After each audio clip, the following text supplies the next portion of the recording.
So with our handsome Mr. M, ready, Max? Nice job. I wanted to warm up a little bit with his leash and then practice a little bit with some loose leash walking on gear, but then also work a little bit with what I call is, again, leash pressure. So I know I've made a couple of videos in the past where we've dived into, oh, he says very excited. Maybe he's interested in leash pressure. So let's say, for example, there's moments where your puppies do start wooing. A lot of times this can be behavior that has been reinforced. Obviously, dogs barking is very normal. So a lot of times when we're like, oh my gosh, my dog barks, I'm like, well, welcome to having a dog. Though there are moments where barking can be also a stress situation. So let's say your dog is really overwhelmed with the situation, they're feeling a bit frazzled, and they're having a bit of a harder time. Excessive barking and whining could be their only way to kind of get that feeling out. It can also be, I don't really love the slogan demand barking, but it could be at times where barking has given them some sort of reinforcement, and then they might think that's what you're hoping to get again. So if, let's say, your puppy goes woo woo, and then you bring them outside, then they might start to think that barking is the thing that we do prior, ready? Before we end up going outdoors again. So then your puppy might start to think, I know those hooves are very nice and smelly, even through the packaging, ready? So if your babes start thinking that barking is what gives them some sort of reinforcement from us or the environment, then barking can also start to happen a little bit more readily. So if you're finding that you're having a lot of barking that's happening because of noises or anxiety, like you're leaving the home and now your pup is having a rough time, ready? Then what might be going on is more anxiety and potential separation anxiety too. So I would highly recommend to take a peek-see over some of those goodies that I'm going to be sending along. Ready, Max? So right here, we just went into a little front. Nice. Which is where we allow the puppy to go a little ahead and then come back to the front of your body to either do a recheck-in or to restart up with another behavior too. Nice job, sir. So, but I will be sending you guys, ready, Max? Some helpful resources when it comes to visuals, diagrams, and also some other videos other than the ones you're going to be getting through the Doggy Day School program. So, but if you have questions or concerns, definitely check in. But notice how with Mr. M, we're feeding for all these lovely moments where he's by my side. If he blows past me, so he like walks past me and there's tension, I would just restart the behavior by doing a U-turn or change in direction. So you'll also see that I'm also feeding the puppy on the same side that he's on with me. So if you prefer your dog on the opposite side, so let's say on the right side, you would do the same concept, have the leash in the opposite side, and then feed your puppy from your right hand. You'll see that I also use my little positive interrupter just to regain Mr. M if I lose him. If he pulls ahead, yes. I sometimes might just do a little U-turn or start doing also a front position to regain his attention by the front of my body and start again. Ready, Max? So leash pressure, like I was mentioning a little bit earlier, but I didn't get to continue, is when your puppy feels pressure on the gear, it doesn't mean to keep blowing through it or to pull past it, but instead to check in. So I like to practice most of all these skills before you need them. If you're trying to work a skill in the moment, when there's all the distractions and everything's going on around you, you are probably going to set up yourselves for some mishaps where you're not going to enjoy the session, and maybe your pup will be also very unproductive in the session. So right here, the heat just kicked on. Yes. So I sometimes, like I did with Miss Z earlier, is pair the novelty with the food. So now all of a sudden the food is paired with that funny noise and changes their perception. So with, he's like, that is a very creepy sound, huh? So I'm making sure I'm picking through all my snacks. So I just have my delicious ham, which is his fave for today. So this does not mean that 24/7 is Mr. Handsome getting cold cuts all day long, or even with you guys. But again, if let's say, for example, he did that little woo-woo, I'm just going to ignore and start moving, get him up and doing something else. He might be saying, hey, lady, stop blabbing and let's do something. But I want to make sure that I'm not by accident giving him potential attention, be it positive or negative, for the woo-wooing, because then he might think, oh, okay, the bark is what got her to initiate something fun with me. So for leash pressure, I like to start off with my puppy in front of me, have the leash short enough where you can feel where the puppy's at, do a little pull, and then feed for as they come into your space. So again, little pull, and then feed for as they come into your space. So again, little pull, and then feed. So this should not be a tug or something scary, overwhelming. You should see that their body language stays the same and comfortable. View it almost like the tap on the shoulder that someone's trying to get your attention. When they tap and you're like, yes, what would you like? They explain what the next step might be. This does not mean, though, to nag and poke at them until the person that is getting tapped on the shoulder gets agitated or ignores you. So don't become a nag, and do not work this where your puppy's pulling and then you're pulling back to get them to stop pulling. So remember, pulling is reinforcing, so pulling equals more pulling.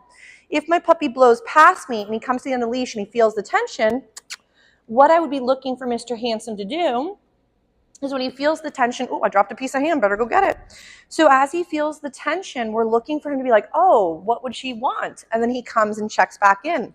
So we could be, again, meandering. Let's say my puppy blows past me, which right now he's like, nope, I'm checking in. That was very nice. So we're going to feed him for that lovely little check-in. But let's say Mr. Handsome, we're trotting around, and let's say he gets a little ahead of me, starts to pull. When he feels the end of the leash, I want him to think that the tension equals come check in, not tension equals blow through it, and keep pulling. Nice job, sir. You're doing such a good job. That little nub of yours is so stinking cute. So again, we'd be meandering. And if he's doing a great job with the loose leash walking, of course I'm going to feed him throughout the loose leash walking next to me, because this is really, really pretty. So you'll see that now all of a sudden I'm also feeding across my body. If you prefer to hold the leash on the same side as the dog, you want to, if you're feeding though, feed where your leg lines up with the puppy. If you're by accident feeding across your body, so like your food is coming across your body to feed the dog, you don't want to be doing this and then feeding the puppy in front of your feet, because then they're going to always be cutting in front of you and getting tripped on or stepped on. So, excuse me, if you're going to be feeding across the body, you want to still feed while the puppy is by your leg. Nice job, Max. So if you feel that across the body is too hard because you're taller and he's a shorter gentleman, you may find the easiest, he's like, yes, hand it all over, woman, is to feed while the puppy is on the same side as you. So just to show, again, he'd be right here, and now I could still feed him while he's by my leg. Nice. Oh, there's the cheese. Would you like it? He's like, maybe. What do you think? No, poison. Okay, so sorry. Who would have thought? Most of them do enjoy their Colby Jack cheese as a little side snack. He says, cheese is not my thing. But you never know. Maybe he's more into sharp cheddar. So, ready? So he's doing such a nice job with his lovely loose leash walking.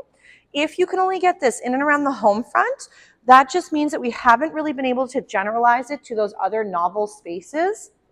So some of my favorite places to practice, and I know I've mentioned this prior, is open areas. So like a field where you can see what's going on, you can see what's coming your way and what's not, again, around the bend, where like sometimes on a regular trail walk or on a sidewalk walk, you might be coming across, we'll let him have some free time, is still trapped. So if, let's say, there we go, sorry about that, sir, a little shake off to reboot. He probably found it a little bit stressful, me hanging over him, trying to take the leash off. So remember, a shake off is your puppy's way to restart or decompress and release some tension. So if he got a little bit flustered by something, a shake off is a great way to sort of restart and get reoriented. So ready, Max? Yes. But going to those open spaces allows your pup to work certain skills, but then you can see distractions before they become too hard. So going for sidewalk walks or roadways, things where all of a sudden it's, again, like I mentioned earlier, like the spooky house, you don't know what's coming around the bend. Max, come. Good boy. Then the problem there is you might get in the habit of setting up that the world is a spooky place or is way too exciting, and we start to lose our pups more and more often. So if you're finding behavior is actually getting bigger and not actually softer or easier, then that normally means that what we're working on is actually somehow flustering them, breaking their comfort range and bringing them to a place where they're really overwhelmed. And we want to make sure training, ready, Max, is soft enough where they feel safe to change up either old behavior or offer new skills and then refine. Remember, the basics are advanced skills, but mastered, reliable, and again, really, again, refined basics made into the advanced skills. So he's doing a splendid job, but we'll give Mr. M a little breather, and maybe we'll see if actually, I'll see if he wants to do a little bit of playing. So I don't know if he will, but we might as well give it a shot. And then we'll give him a little breather. So I want to see if he'll maybe do some play now. He's a little bit more comfortable. I'm gonna maybe pick up this cheese since he says that was terrible. No cheese for you. It's so sad. So if, let's say, he hasn't really done much with a flirt pole in a little while, or maybe not too often or at all, I like to start it off where the puppy can check out the lure, which is like the little flirt pole toy. If he's not so interested, I sometimes like to get it up and wiggling. And sometimes when you add movement, then they might go into playing with it. If he thinks it's too spooky, I'm not going to force it. This is his first time kind of seeing the flirt pole.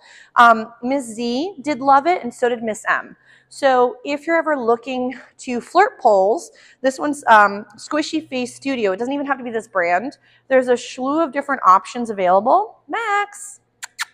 Yes, nice job, sir. There are some that are much smaller. The thing is, though, if you are going to get a flirt pole, make sure it's appropriate depending on your puppy's size. And then also make sure to only play with your flirt pole or other fetching or chasing toys on environments that have good traction. So if you were doing this in your house on tile or hardwood, I don't recommend it because as your puppy's playing, they're going to slip and slide and they could hurt themselves. So we want to make sure that the traction is nice enough for them to stay safe while expending energy and running and not maybe hurt themselves at the same time. So Mr. M might want to go out for another little potty break, but he did an amazing job for his first day. Max, come. He's like, oh, lady, I'm pooped out. But really nice job for the beauties for their very first day at the dog day school. So definitely check out some of those resources. Yeah, he says he's full now. But if you have questions or concerns, check in with me. But again, for their very first day, super job with all the babes. So we'll give them all a little break.